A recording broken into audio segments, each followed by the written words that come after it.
I needed a lot of help. I needed help along the way too, and it took one thing at a time. So I suggest taking things slow and steady as long-term consistency over a period of time. That's what we're going for. That leads to success. That leads to a thriving career. Start with one bite at a time by setting ambitious yet realistic expectations and taking action in the beginning. Take massive action. And once you lock down your process, take a bigger bite by slowly baking the next thing into your routine. The Perspective Podcast is fuel for your mind and creative grind. Each week, my guests and I provide the skills for thinking bigger, overcoming adversity, and making an impact with your work.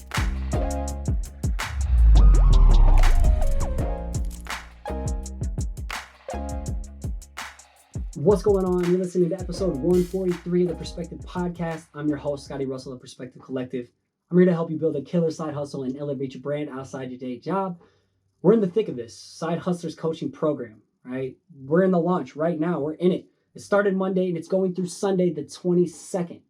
If you want to know more about this program, go to sidehustlerscoaching.com. But right now, just know that this program, it's going to empower creatives like you to find clarity, focus, and stick to a plan.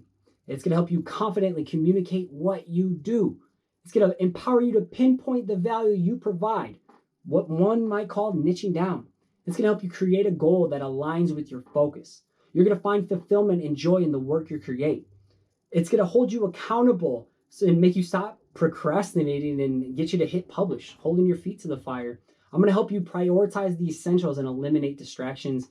You're going to become intentional and execute with your limited time, and you're going to overcome imposter syndrome and comparison analysis. That's a lot of stuff, but that's what I truly feel like you're going to be able to unlock with this coaching program. So if any of this sounds like the fire under your ass you need to take your side hustle to the next level, then apply right now over at sidehustlerscoaching.com. All right? I'm selecting 10 action-taking creatives for a 3-month journey, and I'm helping them tap into their gifts and then unleashing it on the world. Again, for the third time. Jump in right now. I'm accepting applications for this program. Apply or learn more. If you want to go and learn more detail of what I'm talking to, and even ask me questions, that's totally fine. DM me, ping me. Again, it's at sidehustlerscoaching.com. So today, we're tackling the fourth and the final part of this Side Hustler series. And basically, I'm going to wrap up. I'm going to give you a proven system for knocking shit out each day. I'm going to give you kind of the base level of this right now. So hands down, the number one thing creatives like you tell me you struggle with the most through my email newsletter or joining the private Facebook group or just DMs in general, the number one thing that you struggle with the most is finding time to grind on your side hustle. And I feel I'm hella qualified to talk on this topic because I've gotten pretty damn good at things like carving out pockets of time in my day to knock out my top priorities that align with my main goal and vision. I'm very, very intentional with this, and it's taken me a while to get to this spot. In 5 years, I'm just going to break this down for you as detailed as possible. Especially if you're new and you don't know much about me, I've been able to build Perspective Collective, do freelance, and handle a weekly podcast all outside of my full-time day job of UX UI designer. Senior web design, just got a promotion. Whoop, whoop. Not to mention, I'm also a husband and a father to the dopest little dude this side of the Mississippi. And this shit isn't easy. It's not easy. This isn't easy at all. I'm not going to hear and tell you it's a cakewalk, and I'm definitely not trying to brag right now. What I'm trying to do is to convince you that if I can do it, you can too. Anyone can. Anyone can. I believe it 100%. So if finding time to grind is one of your biggest pain points, I feel the following system can drastically improve your productivity immediately, like overnight. I'm not even lying if you start applying these things. Note, this is also something that's in the Side Hustlers War Chest as a guide. So go to Side Hustlers War Chest and download this as a free guide. Or it's going to be in the show notes too. So in the YouTube description. So number one tip is take one bite at a time. It's easy to feel like you're not doing enough when you see someone else crushing it, that comparison paralysis. And often our ambition is larger than our reality. And when we feel we have to eat the full double XL pizza that covers the span of table in one bite, that can get really, really hard. It's too much. And while it's great, you want to start a weekly podcast, you want to do a vlog and a newsletter all at once. You're trying to do all this at once. You're biting off more than you can chew, and honestly, you're going to set yourself up for defeat. And you're setting yourself up for defeat if you attempt to do this all outside a day job, you have family responsibilities, and you're not communicating with them, and you don't have a defined process built into your routine, you're setting yourself up for defeat. Trust me, I've seen it happen all the time. So here's the scenario for me. So I started posting consistent drawings on Instagram in the spring of 2014. I then took on weekly blogging in June 2015 and added a newsletter to the mix, I guess, in October 2015, a few months later. I then began the podcast August 2016. I'd sprinkle in some free work, public speaking, teaching workshops, and selling products. I sprinkled that in along the way, one bite at a time, slowly but surely. And there's no way in hell I'd still be trucking along had I attempted to do all of this right from the jump. I needed a lot of help. I needed help along the way too, and it took one thing at a time. So I suggest taking things slow and steady as long-term consistency over a period of time. That's what we're going for. That leads to success. That leads to a thriving career. Start with one bite at a time by setting ambitious yet realistic expectations and taking action in the beginning. Take massive action. And once you lock down your process, take a bigger bite by slowly baking the next thing into your routine. So you start with weekly drawings, then maybe add a blog post, whatever. Number 2, plan your attack. Last week was all about having a plan, and this week we're going more in detail with it. So I'm discovering the most successful people I look up to don't just roll out of bed and shit productivity. They schedule their success. They may not schedule every second of their day, but they schedule their success. They have a plan. And when I stopped winging it and I planned my daily attack, it made decision making with clarity so much easier. And a lot of people lack clarity. So here's how I plan my attack. Number 1, I make a weekly task list on Sunday. I just flush out everything I know that needs to be done, or big things that need to happen, like especially with this coaching program or with the podcast, whatever. And you can list these by hand, analog, or with digital apps like Wunderlist, Notion, or Evernote. Update your list accordingly as things can pop up during the week. And each week, just carry over the remaining tasks from the previous week as you start off getting your footing with this potential system. So number 2, I then prioritize all these tasks with my creative grind system, aka the ABC system. More about this in a second. So I list up to 7 tasks per each letter. So 7 days in a week. So that equals 1 task a day. So A1 through A7, that's high priority tasks to attack that move the needle forward in my business. So B1 through B7, that's medium priority tasks that are cooking on the back burner. C1 through C7, those are low priority tasks that would be cool to get done or should be delegated. And anything that's a D task is insignificant and it should be destroyed. And those in my coaching program, they're going to be the first guinea pigs for a basic and more advanced version of my creative grind system. Okay, so you're going to be the test dummies before I ever officially package this up and put it out as a product or something. So number 3, the third step from there is plan your following day's tasks. Here's a quick glimpse of how I list my next day's attack. Each night, I plan out the next day's block of time I have to grind. I'm talking about like the mornings. I'm talking about my lunches, my 10 a.m. breaks at 10 a.m. and 3 p.m. or in my evening times after I put my son to sleep. I'll create fields in my list. I'll create fields for tasks A1 through A3, B1, and C1, little empty fields for it. I'll then pluck from my top weekly task and plug them into the designated field. So, for example, when I knock out that A1 task in the day, I'm going to cross it off and I'm going to move down the task list and proceed to my A2 and A3 tasks. So A1 through A2, A3, B1, C1. And sometimes you may only have a small window of time. So knocking out something like the B1 task would make sense, like that 10-minute window on my 10-minute break each day. I can hurry up and knock out this smaller task. You're only going to knock out that C task that day if you get through all 3 of those A tasks in a B task. That's it. Pretty simple. It's easier to see it on paper or working with me directly for something like this, but the whole goal is just to knock out and cross off at least 1 A task a day. So if you're just getting started with your side hustle, write down 1 thing a day that you need to do. 1 thing a day. And crossing off that A task off your list, that becomes a powerful productivity habit forming addiction. It's a good addiction. It's a good productivity high that you're chasing. So depending on your schedule and goals, tweak this and find what works for you. All right, the third way of carving out time to grind and execute outside the day job is eating the worm. So I'm a night owl by default. You may be too. A lot of people are. But it's when I started waking up early and eating the worm that was my biggest catalyst for explosive growth on my side hustle. And there are 3 reasons now why mornings are my jam. And hopefully mornings can be your jam too. Don't be jelly if my jam isn't your jam. So it's my jam because 1, it creates more time to grind. 2, it prioritizes my dream first. And 3, I know I can put a large dent or knock it completely out with my A1 task before going to the day job. Like 3 big reasons. And productivity lies in doing the most important tasks first in the day that scales my business. That's why I do this. And these big tasks typically require the most willpower.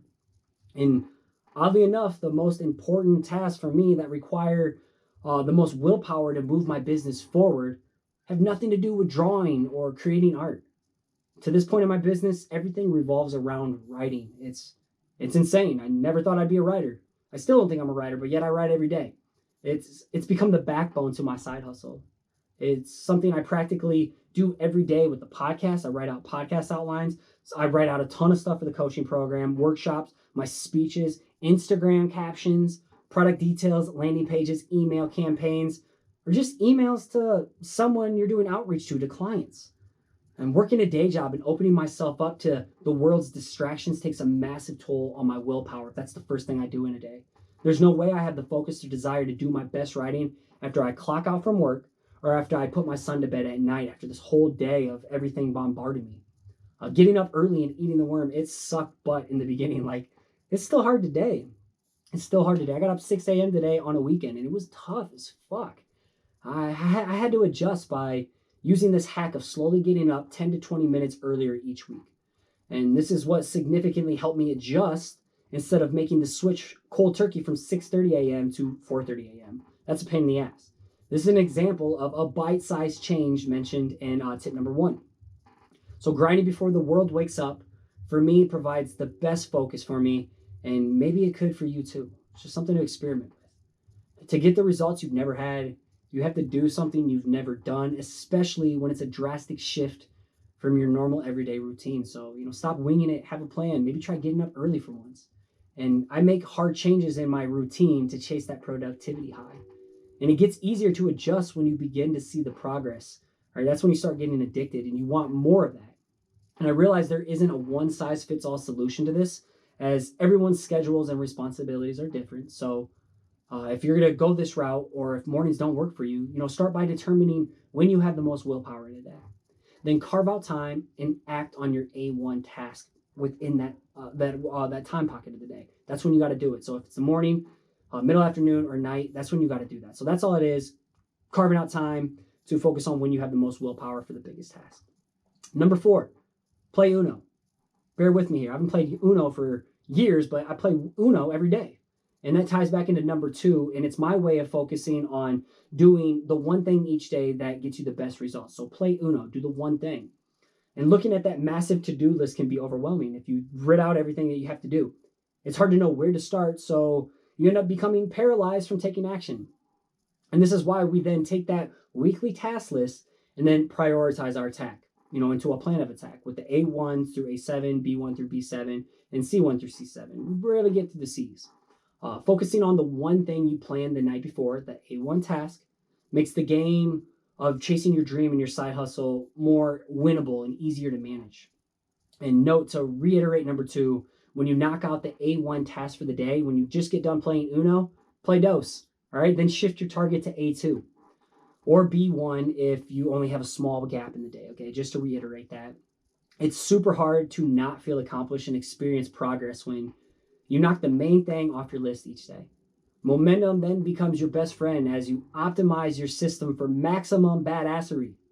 Yes, I use that today. I might use that. I might use that more often. I kind of like that. Moving on, number 5, eliminate distractions. It's so easy for us to get distracted because we've become so glued to our phones, our computers, our smartwatches, our TVs. We're too connected, if you might say.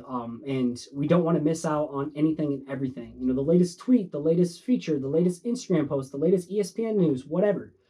Something I've had to work on is the discipline of eliminating distractions. And I guarantee you need to work on this too to get to where you want to be. So when it's grind time, I have to prepare my environment so I can get into the zone. Like right now, I'm in my zone. I prepared my environment. And number 1, I'm not typically the person that says you have to do this, but you have to do this. Kill social media notifications. For me, I kill all notifications on my phone except for texts and calls in case of emergency. That way, my time is protected. I personally have a strong belief that you do not need social media notifications on your phone. That shit will distract you for keeping the main thing, and playing Uno, eating the worm, making progress. The next tip, I use do not disturb mode. I always have do not disturb mode set on my phone every day from 9 p.m. to 6 a.m. So nothing distracts me before bed until after I eat the worm and play Uno in the morning. I go to my day job at 7 a.m. I'll even turn on D&D, do not disturb mode, when I'm practicing a speech, when I'm recording a podcast video episode like this, or when I need to get lost in a drawing or client work. D&D is always on. Another tip and hack is set app limits and notifications. On iOS, you can set app limits to put time constraint reminders on apps you tend to overuse, maybe like Instagram or Pinterest, or wherever you get your dribble, maybe, Behance. You can also enable notifications to let you know how much screen time you've been using to keep yourself in check. This also always puts me in check. I'm like, damn, I'm way over my time allotment. Got to fix that. So overall, protect and value the time you've carved out for yourself to grind. No one else is going to do that for you. Number 6, the last one, say no so you can say yes. Your secret weapon for creating more time is a muscle that you don't flex often enough. Trust me, you don't do it, because I didn't do it, and I'm doing it more, and it's still hard. You got to learn how to say no, nope, and nah, I'm good. If you consistently use the excuse of, I never have enough time, it's time to switch your language to, I haven't made it a priority. I should know, because this excuse has been my default for everything for the longest time. I just never had enough time for anything, as any margin of time always got filled up because I was a professional overcommitter that didn't understand the power of this muscle that I have to flex often of saying no. And of course, you can't make something a priority because you said yes to something else when you should have said no. It's like you need a filter, and I'm going to give you that filter. So it's really simple. Saying yes fills your time, and saying no creates more time for what's most important. So this is that filter, okay? This is the hell yes filter. You got to create a filter for yourself. If an opportunity comes your way and it's not an instant hell yes that aligns with your main vision, your goals, everything that you're setting up for your game plan, then it's immediate hell no. And here's the tip. Make a hell no list. I recently had to do this as my filter, was getting me far, but I needed this little extra step. So another step to help frame your hell yes filters by creating a list of no's and hell no's. And the way you have set guidelines you can stick to when you have decent opportunities come your way. So you need these set guidelines that you can stick to. You need a plan. It's all about a plan. This filter and list of hell no's and no's, they're going to help put the clamps on letting people and stupid, non-essential tasks steal your time. So what I'm trying to say here is just take yourself more seriously. Be a professional with your side hustle. It all boils down to how badly do you want it, and are you ready to take yourself seriously and your work seriously, right? That's a professional. That's it. All right. So PC family, those are my 6 ways for carving out time to grind and execute outside your day job. Every one of us has what it takes. Even you have what it takes to execute your side hustle outside your day job. All right. Take yourself serious. Be a professional with your side hustle, and I can help you do it. The problem I'm identifying is that people struggle to carve out time to grind because they lack a system, a plan, and a little discipline. Regardless if you're a night owl or maybe you're an early bird, if there's something in here, I believe there's something in here that I noted here today that can help you see results ASAP. It all boils down to, again, how badly do you want it, and are you ready to take yourself seriously and your work seriously? So as I wrap things up, I got to give a huge shout out to my executive assistant, Paige Garland, the homie Colton Bacher for his video specialization, as well as Nick Jenkins of Bluka for all the dope theme music you hear on this show. And as you wrap up your week and finish it strong, I want to encourage you to keep showing up, keep putting in the work, and keep creating. You got this. Thanks again for listening. It'd be awesome if you took the time to subscribe to the channel, hit the like button, and let the comment below so we can connect. Again, if you want to catch a shout out as a future listener of the week, make sure you subscribe to the show on iTunes and give it a rating and review.